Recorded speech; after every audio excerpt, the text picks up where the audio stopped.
All right, what's up, everybody? This is A7X Fan Ben, and welcome back to the Ability Analysis series.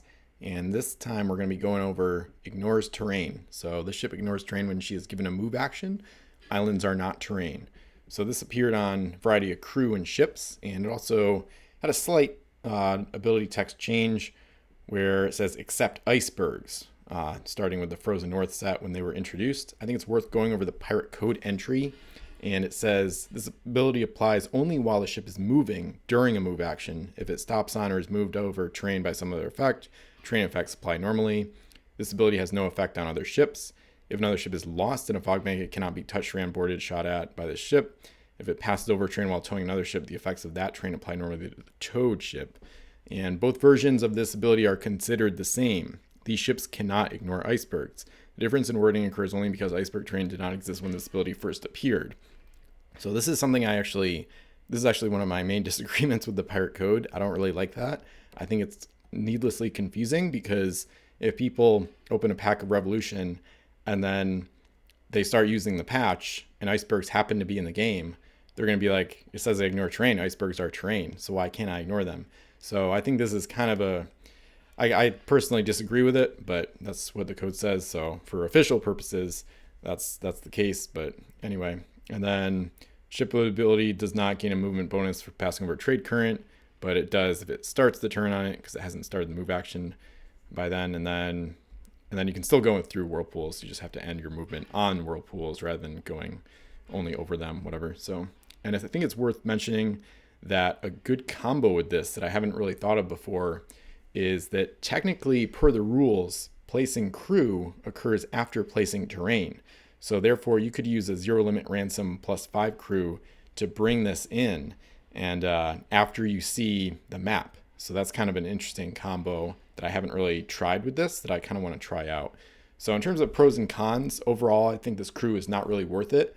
So the pros are that it allows for easier navigation and more freedom of movement. Obviously, you can just go wherever you want without being restricted by terrain. But the cons are that the point cost is usually 3, and that's actually still too high. I think it should be 1 or 2.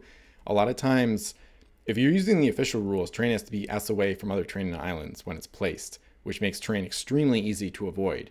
So, and probably everybody watching can kind of vibe with that, where a lot of times you place reefs or hazards and ships just go around them all the time. So that's why a lot of people, including me, have house rules where you can string terrain together and let it touch other terrain and islands. But unless you're using that house rule, this ability is usually not going to be relevant. It's not always in effect when you need it. Like you can't overlap. Like if you overlap a reef at the end of the move action, you still have to apply the reef because it's only during a move action. And another big con is that it doesn't ignore icebergs like it should. And icebergs are one of the most negative terrain types.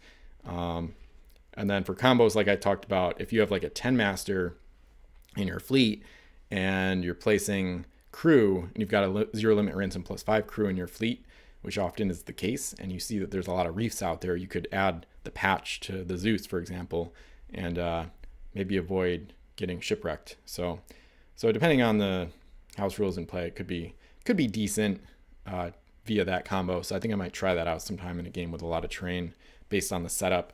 So it's best to use in games with a ton of terrain, obviously, to try to avoid as many as possible, especially like multiplayer games, stuff like that, or stuff like a crowded map where there's a lot of terrain on trade routes to islands that you want to bypass. I would not recommend it for competitive or tournament play. There's just way better options and it's not worth the price. And for yay or nay, I would say no. Unless there's a ton of terrain and or house rules to let terrain touch islands and other terrain, I would say it's not worth using and really not worth considering for most games. It can be fun to try out occasionally, and I think the cost of 3 is 1 to 2 points too high. So I'm going to have a link to the ability cost survey in the description below. So if you've played the game a decent amount, you can go ahead and give your feedback on that. Kind of looking to get more feedback from the community on what they think abilities should cost.